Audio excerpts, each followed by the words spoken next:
Hello friends, welcome back to my channel. നമുക്ക് നമ്മുടെ പുതിയ ഒരു വീഡിയോയിലേക്ക് പോകാം.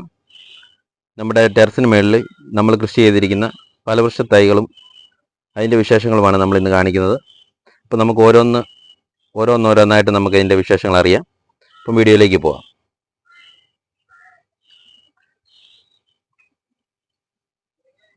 ആദ്യമായി നമ്മൾ കാണിക്കുന്ന നമ്മുടെ സ്റ്റാർ ഫ്രൂട്ട്സിൻ്റെ വിശേഷങ്ങളാണ്. ഇപ്പം ഏകദേശം മഴയൊക്കെ ആയപ്പോഴത്തേന് അതിൻ്റെ ഗ്രോത്തൊക്കെ നല്ല ഭംഗിയായിട്ട് വരാൻ തുടങ്ങി. അതിൻ്റെ ഇലകൾക്കൊക്കെ നല്ല പച്ച കളറാകാൻ തുടങ്ങി. നമ്മൾ എത്ര വളം ഇട്ടാലും എത്ര വെള്ളം ഒഴിച്ചാലും വേനൽക്കാലത്ത് നമുക്ക് അങ്ങനെ ഒരു ഇതിലേക്ക് ചെടികളൊന്നും കാണാൻ കഴിയത്തില്ല. പക്ഷെ മഴക്കാലമായപ്പോഴത്തേക്കും നമുക്ക് നല്ല ഗ്രോത്ത് അതിന് കിട്ടാൻ തുടങ്ങി. അതിലൊക്കെ നല്ല സ്റ്റാർ ഫ്രൂട്ടുകളൊക്കെ നല്ലപോലെ പച്ച കളറിലേക്കൊക്കെ വന്നു. ഏകദേശം പഴുക്കാറായ ഒരെണ്ണം ഇവിടെ ഉണ്ട്. അതുപോലെ എല്ലാ കമ്പയിലും സ്റ്റാർ ഫ്രൂട്ടുകളുണ്ട്. അപ്പം അതിൻ്റെ ഗ്രോത്ത് നിങ്ങൾക്ക് കാണാമല്ലോ. ഇതിലെല്ലാം ഫ്രൂട്ട്സുകളുണ്ട്. ഇതിലെല്ലാ കമ്പയിലും നമുക്ക് ഫ്രൂട്ട്സുകളുണ്ട്. ഇതെല്ലാം നമ്മൾ ചെയ്തിരിക്കുന്ന ഡ്രമ്മിനകത്താണ്, ടെറസിന് മുകളിലായതുകൊണ്ട് ഇത് നല്ലൊരു ഫ്രൂട്ട്സാണ്. അതുപോലെ നമുക്ക് ഇതിൻ്റെ പഴുക്കുന്നതിന് മുമ്പായിട്ട് ഇതിൻ്റെ പച്ച ഫ്രൂട്ട്സുകൾ നമുക്ക് അച്ചാറിടാനൊക്കെ നല്ലതാണ്. അപ്പോൾ നമുക്ക് അടുത്ത ചെടിയിലേക്ക് പോവാം. അടുത്തത് നമുക്കുള്ളത് മാതള നാരകമാണ്. അത് നിറയെ പൂവിട്ടിട്ടുണ്ട്. നമുക്ക് ഇതുവരെയും കായൊന്നും പിടിച്ചിട്ടില്ല. അപ്പോൾ മഴ പെയ്തപ്പോഴത്തേന് അതെല്ലാം വീണ്ടും പൊട്ടിക്കിളുത്ത് കൂടുതൽ ഗ്രോത്ത് ആകാൻ തുടങ്ങി.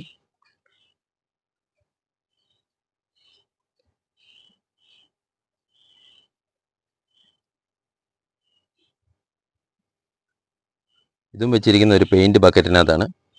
ഇത് നമ്മുടെ നാട്ടിൽ കാ പിടിക്കും എന്നാണ് പറയുന്നത്. നമ്മൾ ഇതിന് വേണ്ട മരുന്നുകളൊക്കെ അടിച്ചു കൊടുത്തിട്ടുണ്ട്. കാ പിടിക്കുകയാണെങ്കിൽ തീർച്ചയായിട്ടും എൻ്റെ വീഡിയോ നമ്മൾ ചെയ്യുന്നതാണ്. അത് കൂടാതെ അടുത്തതായിട്ട് നമുക്കുള്ളത് സ്ട്രോബെറി പേരയാണ്. അതും നല്ല ഗ്രോത്ത് ആയിട്ടുണ്ട്. നമ്മളെല്ലാത്തിനും വളമൊക്കെ ചെയ്ത് കഴിഞ്ഞപ്പോൾ മഴയും കൂടെ കിട്ടിയപ്പോൾ അത് നല്ലവണ്ണം പടന്ന് നല്ല ഭംഗിയായി തീർന്നിട്ടുണ്ട്. അതിൽ ഒരു പ്രാവശ്യം പൂ ഉണ്ടായി, പക്ഷേ അതെല്ലാം കൊഴിഞ്ഞു പോയി. രണ്ടാമതും ചെറുതായിട്ട് പൂവൊക്കെ ഉണ്ടായി വരുന്നുണ്ട്. ഇതിൽ ഒരു രണ്ടാമതായിട്ടുണ്ടാകുന്ന പൂക്കളാണിത്.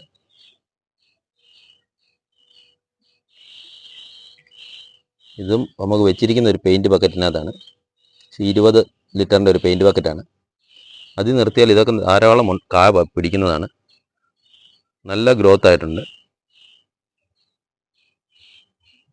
അതുപോലെ അടുത്ത നമ്മുടെ ബനാന സപ്പോട്ടയാണ്.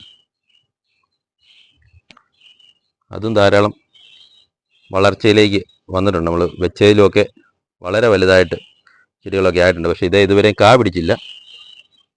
നമ്മൾ അതിന് വേണ്ട മരുന്നുകളൊക്കെ അടിച്ചിട്ടുണ്ട്. അപ്പോൾ ഉടനെ ഇത് പൂത്ത് കായ്ക്കുമെന്ന് നമ്മൾ പ്രതീക്ഷിക്കുന്നു.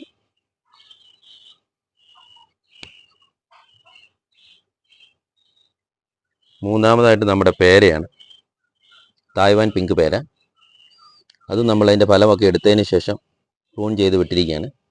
വീണ്ടും തളിര് ഒക്കെ ആയിട്ട് വരുന്നുണ്ട്.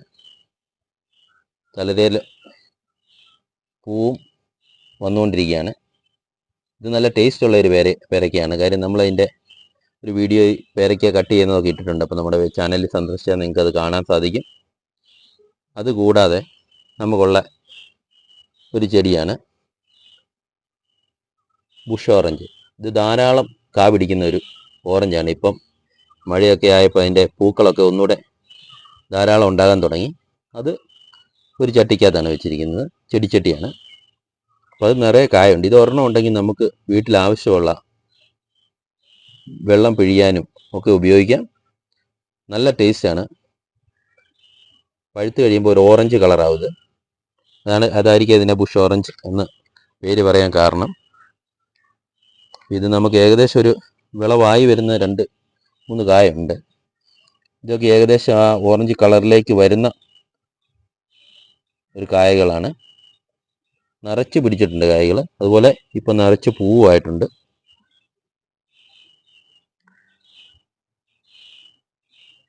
ഇനി അടുത്ത നമ്മുടെ പ്ലാന്റിലേക്ക് പോവാം.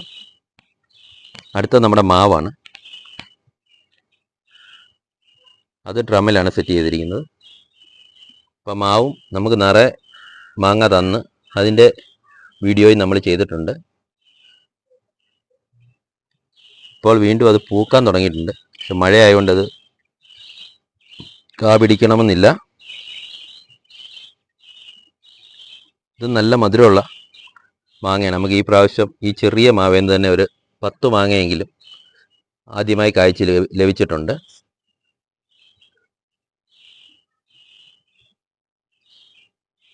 അടുത്തത് നമ്മുടെ ഈജിപ്ഷ്യൻ ഫിഗാണ്.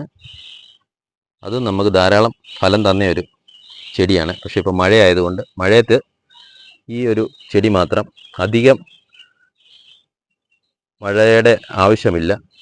അതുകൊണ്ട് തന്നെ ഇതിൻ്റെ ഉണ്ടായ കായകളെല്ലാം ഇപ്പോൾ ഒരുമാതിരി പഴുത്തതാണ്. പക്ഷേ അതിന് വലിയ മധുരം ഇല്ലാതായി, വെള്ളം ഇറങ്ങി. ഇതും ധാരാളം നമുക്ക് കായ്കൾ ലഭിക്കുന്ന ഒരു ചെടിയാണ് ഈജിപ്ഷ്യൻ ഫിഗ്. പക്ഷെ മഴയില്ലാത്ത സമയത്ത് ഇത് നല്ല മധുരമായിരുന്നു. അടുത്തത് നമ്മുടെ സീഡ്ലെസ് നാരകമാണ്. ഇത് നമുക്ക് ആവശ്യമുള്ള ഒരു വീട്ടിൽ ആവശ്യമുള്ള ഒരു ഫ്രൂട്ട്സ് പ്ലാന്റ് ആണെന്ന് പറയാം. കാര്യം നമുക്ക് അത്യാവശ്യം എവിടെയെങ്കിലും പോയിട്ട് വരുമ്പോൾ നമുക്കൊരു വെള്ളം കുടിക്കണമെന്ന് തോന്നിയാൽ ഓടിച്ചെന്ന് നമ്മുടെ ടെറസിൽ നിന്ന് നമുക്ക് ഇതുപോലെ നാരങ്ങ പറിച്ച് പിഴിഞ്ഞ് നമുക്ക് ഉപയോഗിക്കാം. ഇതേപോലെ നമുക്ക് നാരങ്ങ പഴുത്ത് കിടപ്പുണ്ട്. ധാരാളം നാരങ്ങ ഉണ്ടായതാണ്. ഇനിയിപ്പം നല്ലപോലെ തളിർത്ത് വരുന്നുണ്ട്. ഉടനെ അതെല്ലാം പൂ പിടിക്കും. പഴുത്ത കായ്കളൊക്കെ നമുക്കിവിടെ കിടപ്പുണ്ട്. നമുക്കിപ്പോൾ ആവശ്യമില്ലാത്തതുകൊണ്ട് നമ്മളത് പറിച്ചിട്ടില്ല.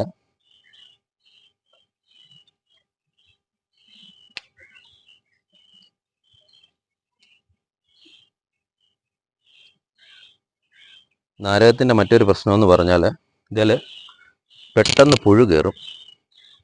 അപ്പോൾ ആ പുഴുവിനെ നമ്മൾ ദിവസവും കയറി ഒന്നെങ്കിൽ അത് പെറുക്കി കളയണം, അല്ലെങ്കിൽ അതിന് വേണ്ട മരുന്നുകൾ അടിച്ചു കൊടുക്കുക. ചെയ്താലൊരു പച്ചപ്പുഴു ഇരുന്ന് നമ്മുടെ നാരകത്തിൻ്റെ ഇല കഴിക്കുന്നുണ്ട്.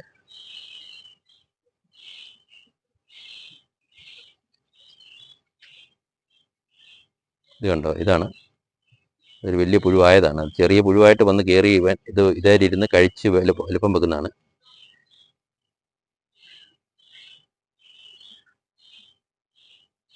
ഇതാണ് ആ പുഴു. ഇതിനിയും ചിത്രശലഭമായിട്ട് മാറുന്ന ഒരു പുഴുവാണിത്. അതിൻ്റെ ആദ്യ സ്റ്റേജാണിത്. ഇതിലിരുന്ന് ഇത് ചിത്രശലഭമായി മാറും. ഇതുപോലെ പുഴുക്കളെ നമ്മൾ പിടിച്ച് കൊന്നു കളഞ്ഞില്ലെങ്കിൽ നമ്മുടെ ഈ നാരകത്തിൻ്റെ ഇല മൊത്തം നശിപ്പിക്കുക. അപ്പം നമുക്കതിൽ നിന്ന് ഫലങ്ങൾ കിട്ടാൻ പ്രയാസമാണ്. ഇതിൻ്റെ ഇടയിലൊക്കെ ഇടയ്ക്കിടയ്ക്കുണ്ട്. നമ്മൾ ദിവസവും നോക്കുന്നുണ്ടായിട്ട് പോലും അതിൽ പുഴുക്കളുണ്ട്. മറ്റൊരു പുഴുവാണ് ഇപ്പം കാണിച്ചതിൻ്റെ വ്യത്യസ്തമായ വേറൊരു പുഴുവാണ് ഈ കാണുന്ന പുഴു. ഇത് നാരകം നശിപ്പിക്കുന്ന ഒരു പുഴുവാണ്.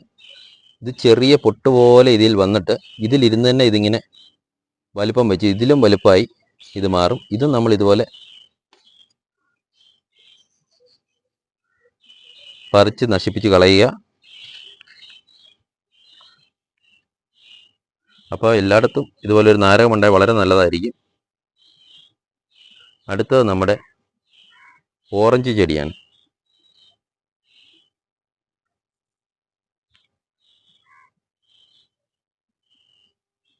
ചൈനീസ് കമല എന്ന് പറഞ്ഞ ഒരു ഇനത്തിൽപ്പെട്ട ഓറഞ്ചാണിത്.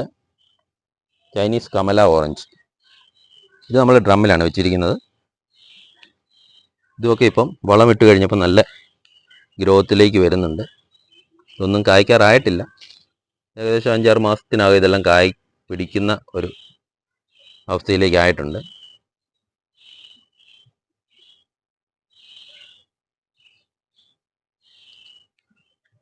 അതുകൂടാതെ നമുക്കിപ്പോൾ അടുത്ത മറ്റൊരു ഓറഞ്ചാണിത്.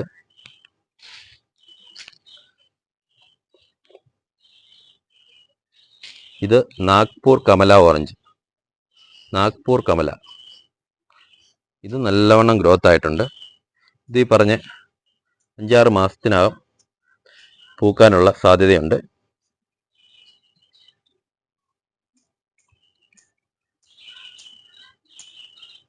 ഇത് നമ്മൾ കൊറിയർ വഴി വരുത്തിയ ഒരു പ്ലാന്റാണ്. അതുപോലെ നമ്മൾ അടുത്തത് കാണിക്കുന്നത് നമ്മുടെ ആപ്പിളാണ്. ആപ്പിളെല്ലാം പൊട്ടിക്കിളുത്ത് വരുന്നുണ്ട്. ചൂട് കാലാവസ്ഥ ആയതുകൊണ്ട് ഇതിൻ്റെ ഇലകളെല്ലാം ഒന്ന് കരിഞ്ഞു മാറിയായിരുന്നു. പക്ഷേ ഇപ്പം മഴ വന്ന് അതിനൊരു എനർജിയൊക്കെ കിട്ടിയിട്ടുണ്ട്. അപ്പോൾ അതിലൊക്കെ ധാരാളം ശിഖരങ്ങൾ പൊട്ടി വരുന്നുണ്ട്. ഇതൊക്കെ ഓരോ 1-1.5 വർഷത്തിനകം കായ്ക്കുന്ന പ്ലാന്റുകളാണ്.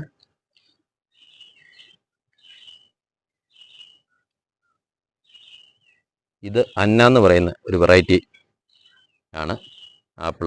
അന്ന വെറൈറ്റി ആപ്പിൾ. അതുപോലെ മറ്റൊരു ആപ്പിളുണ്ട്. അത്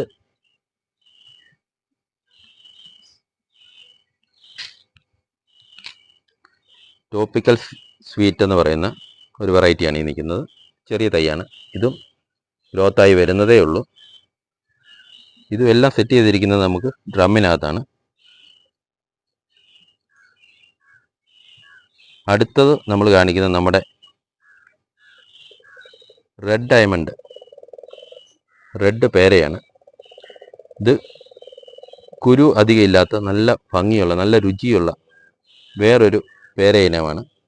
നമ്മളിത് ഇതിൻ്റെ വീഡിയോ ചെറുതായിട്ട് ചെയ്തിട്ടുണ്ടായിരുന്നു. പക്ഷേ അന്ന് കാണിച്ചതിലുമൊക്കെ നമുക്കുള്ള ആ നിൽക്കുന്ന പേരയ്ക്ക കുറച്ചുകൂടെ ഒക്കെ വലുപ്പമായിട്ടുണ്ട്.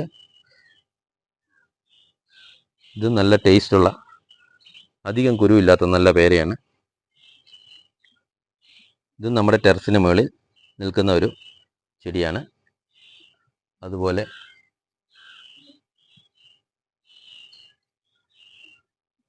ഇതൊക്കെയാണ് നമ്മുടെ ഇപ്പോഴത്തെ നമ്മുടെ പുതിയ ചെടികളെല്ലാം. ഇതൊക്കെയാണ് ഇതിൻ്റെ ഗ്രോത്തും. നല്ല ഗ്രോത്ത് ഉണ്ട് എല്ലാത്തിനും. നമ്മുടെ വീഡിയോ ഇഷ്ടപ്പെട്ടാൽ ലൈക്ക് ചെയ്യുക, ഷെയർ ചെയ്യുക, കമൻറ്റ് ചെയ്യുക. അതുപോലെ നമ്മുടെ ചാനൽ സബ്സ്ക്രൈബ് ചെയ്യാൻ മറക്കരുത്. എല്ലാവർക്കും ഒരു നല്ല ദിവസം നേരുന്നു. നന്ദി.